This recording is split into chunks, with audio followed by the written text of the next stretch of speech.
Bonjour à tous chers mortels, c'est Dragmar, on se retrouve avec un nouvel avis manga sur En attendant lundi. Et c'est une série que j'ai franchement surkiffé et qui sort vraiment du lot de ce qu'on a l'habitude de voir. Donc on va en parler, c'est En attendant lundi, scène tranche de comédie tranche de vie fait par Abe Tomomi. Pour l'histoire, nous savons Mizutani, une jeune nouvelle collégienne, puisque là elle vient tout juste de passer au collège, qui découvre un petit peu le fait que passer au collège, c'est passer un cap de l'âge de l'enfance, et que du coup, c'est aussi un âge où beaucoup d'enfants changent. Pas forcément bien, pas forcément pour des raisons qu'on comprend. Et du coup, elle, à l'inverse, elle ne comprend pas. Justement, elle est encore... Enfin, j'explique. Vous savez, quand on est au collège, il y en a beaucoup qui vont changer de camp, il y en a beaucoup qui vont se faire de nouveaux amis, entre grandes parenthèses, parce que c'est plus cool d'être avec ce genre de personnes-là, qui vont commencer à aimer d'autres choses, genre le maquillage, les filles vont aimer plus les mecs, les mecs vont aimer plus les filles, je ne généralise, hein, bien évidemment, mais je fais vraiment... un gros truc global, que voilà c'est plus cool tel truc parce que c'est la dernière chose à la mode, on commence à changer d'habits, on commence à essayer d'être plus cool, d'avoir des fréquentations qui ont l'air plus cool, des trucs du style, voilà, c'est vraiment, on passe de la primaire où on est là pour s'amuser et on s'en fout un petit peu de tous les trucs de grand, et au collège où on commence à vouloir faire le grand, à vouloir faire le beau gosse, les trucs du genre. Bien évidemment ce n'est pas tout le monde, mais c'est quelque chose que j'ai vécu personnellement. Donc je vais en parler un tout petit peu après. Donc voilà, Mizutani, elle arrive au collège et la plupart de ses amis commencent à changer. Il y a plein de trucs qui changent, elle ne comprend pas pourquoi, elle s'entoure, elle n'en a pas envie. Elle est en mode, mais moi je suis... Oui, j'ai grandi, mais je suis toujours en mode, j'ai envie de m'amuser, quoi. Pourquoi vous avez tous changé d'un coup, je comprends pas. Et elle a rencontré Tsukino, qui est un peu dans le même délire, c'est que lui, il est aussi un peu obligé de s'adapter à tout ça s'il veut pas avoir des ennuis, parce qu'il y a des sortes de racailles qui sont en mode, voilà, prêts à se jeter sur n'importe quelle personne qui ne serait pas dans le moule. Mais lui c'est pareil, au fond de lui il ne comprend pas et ça ne l'intéresse pas, et du coup ces deux personnages vont se retrouver, ils vont se faire un deal, c'est de se retrouver tous les lundis soirs à l'école, donc la nuit, pour s'amuser comme en primaire, c'est-à-dire jouer à la baballe, faire de la magie, faire des cabanes avec des tables, enfin voilà, tous les jeux qui pourraient sortir de leur imagination, qui pourraient être intéressants, ils le font. Et ça, c'est l'histoire de ce manga. Alors, qu'est-ce que j'en ai pensé? Alors, c'est une histoire, comme je vous l'ai dit au début, qui m'a énormément plu pour plusieurs raisons. Déjà, c'est un sujet qui m'a touché un petit peu particulièrement, puisque moi aussi, j'ai vécu plus ou moins ça. Je suis plus ou moins dans le camp de Mizutani, où, en arrivant au collège, beaucoup de choses ont changé. Heureusement, j'ai eu beaucoup de chance. La moitié des gens qui étaient au collège avec moi, je les connaissais déjà de la primaire, puisque, en gros, on est passé tous de la primaire au collège. Le collège était juste à côté. Donc ça va, je connaissais encore du monde, mais c'est vrai que beaucoup ont changé, notamment mon meilleur ami qui du jour au lendemain a changé, il ne m'a plus parlé, il est allé voir d'autres personnes, on n'a pas compris pourquoi il a changé du tout au tout, donc c'est quelque chose qui m'avait assez marqué à l'époque. Donc voilà, c'est des trucs que j'ai plus ou moins connus. Moi j'ai pas spécialement changé au collège, j'étais toujours un petit con, j'étais toujours à faire le casse-cou, à faire le premier à faire des conneries. Donc j'ai jamais trop compris ce délire, mais je sais qu'effectivement il y en a beaucoup qui vont changer comme ça. Je trouve ça débile en soi de changer à ce point-là. Hein, c'est devenir un peu plus adulte, pourquoi pas, mais on reste des enfants au collège, donc faut continuer à s'amuser. Donc voilà. Mais donc le fait de parler du collège et du changement que ça opère dans la personnalité, si on peut dire ça comme ça, c'est plus sur le comportement, ça m'a beaucoup marqué dans cette série-là, ça m'a énormément marqué, cette incompréhension de pourquoi les gens deviennent comme ça, ce genre de truc. C'est vraiment quelque chose que j'ai beaucoup aimé comment c'est abordé. J'ai beaucoup aimé les personnages. C'est vrai que les personnages sont vraiment très marquants. Mizutani, elle est vraiment extrêmement cool. Cool. Pas dans le sens que j'essaie de dire, voilà, elle est classe, comme les autres essayent de l'être. Disons que c'est un personnage tellement naturel dans ce qu'elle est, que je l'apprécie énormément. En plus, il y a plein de trucs qu'elle a, qui peuvent parler à tout le monde. Le fait, déjà, comme je l'ai dit, que le collège, tout le monde change, on sait pas pourquoi. Le fait est que aussi, Elle essaie juste de se faire des amis, mais vu qu'elle rentre pas dans le mood du maquillage, des mecs, tout ça, bah, elle n'est pas forcément acceptée.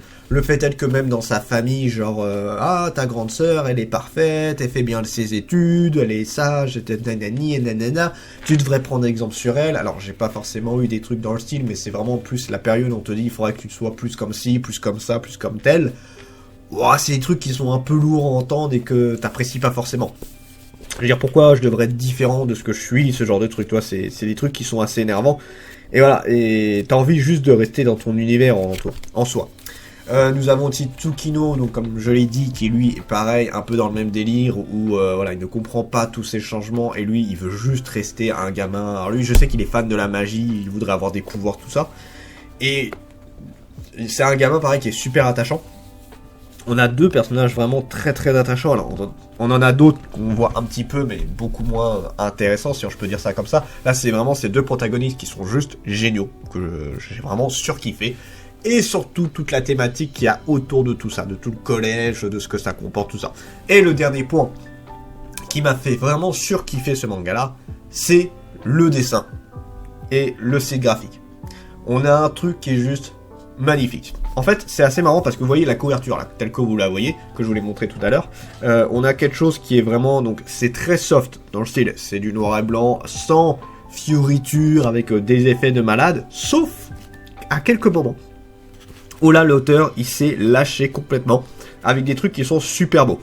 Je prends un exemple tout con. À un moment, la fille a shooté dans une brique de jus de fruits, ce que tu veux, et du coup forcément ça va faire des éclaboussures, et ça, il t'a fait un fond magnifique avec ce genre de truc là, et t'as plein de petits détails comme ça, où genre quand ils sont en train de jouer à l'école, t'as toutes les balles qui te font un ciel, limite de petites planètes, tout ça, on a plein de petits trucs où des fois, c'est vraiment tout un beau décor de fou, avec des petits effets, c'est super beau, c'est super bien travaillé, et c'est enchanteresse, ça t'évade, c'est un peu l'évasion de la réalité telle que le manga essaye de te montrer par rapport à ce que pensent les gamins et tout, et c'est juste magnifique. Voilà, c'est en 2 tomes cette série-là, et ça c'est un peu mon seul regret, c'est que, alors oui, en 2 tomes c'est assez bien travaillé, et il n'y a pas besoin de grand chose d'autre, mais c'est une série, j'aurais voulu qu'elle dure un peu plus longtemps, parce que je la trouve trop bien, vraiment je la trouve exceptionnellement bien.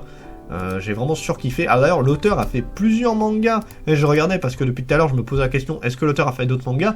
Oui, il en a fait d'autres, et d'ailleurs il a l'air d'en avoir fait d'autres sur ce thème-là, un peu de l'école, tout ça, parce que j'en vois un autre où ça se passe à l'école. Est-ce qu'on en aura d'autres en France? Bah j'espère fortement, parce que c'est quelque chose qui m'intéresse. Sinon, je regarderai peut-être pour les acheter en japonais, vu que je voudrais essayer d'apprendre le jap. Donc voilà. Le potentiel du manga, alors une histoire que, je le redis, la thématique du manga est vraiment super et super bien travaillée. C'est incontestable pour moi, c'est vraiment très cool. Les personnages vraiment très intéressants, je les ai assez développés comme ça. On a 2 personnages ultra attachants qui vraiment on peut se codifier à eux, si on peut dire ça comme ça. On peut s'identifier, on peut s'identifier à eux en mode voilà, moi c'est des trucs que j'ai vécu, que je comprends plus ou moins ce genre de trucs là. Donc oui, franchement, ces 2 personnages juste exceptionnellement bien. Le dessin, alors là, voilà, on a un mix de c'est très soft et de incroyable. Vraiment des super effets, du super dessin. Un truc qui m'a vraiment beaucoup marqué. Et je pense que ça marquera du monde aussi parce que on n'en a pas souvent des comme ça qui arrivent à t'émerveiller à ce point-là. Jusqu'où le manga peut aller, moi je l'ai fini donc je sais plus ou moins jusqu'où c'est allé, donc je ne vais pas trop vous en parler à ce niveau-là. Mais en gros, plus ou moins, on essaie de tourner comment on voit les choses au collège là-dessus. Parce qu'il y en a certains, je pense qu'on a oublié un peu cette période-là pour certains. Il y a des trucs qu'on se rappelle, et des trucs qui nous ont marqués. Excusez-moi, je parle du dé, c'est horrible. Je suis enrhumé. Donc voilà, il y a des choses qui nous ont marqué en bien ou en mal, mais en tout cas c'est une période qui est quand même importante pour nous. Et c'est vrai que revoir un petit peu tout, c'est vrai que j'avais un peu oublié ce côté incompréhension de se dire merde, mais pourquoi tout ça change à ce point-là, je comprends pas. Et donc franchement, très bonne thématique, très bien travaillé, très bon personnage, très bon dessin qui m'a beaucoup marqué. C'est une série vraiment exceptionnelle que je vous conseille fortement. C'est qu'en 2 tomes. Je sais pas s'ils ont fait un coffret de cette série-là, mais c'est malheureusement très peu connu. Je pense pas que beaucoup de gens en ont parlé de cette série-là. Pourtant, bordel de Dieu, qu'est-ce qu'elle vaut le coup. Allez-y sans hésitation. Vous allez être émerveillés. Sur ce, c'était Dragmar, et je vous dis à la prochaine, chers mortels.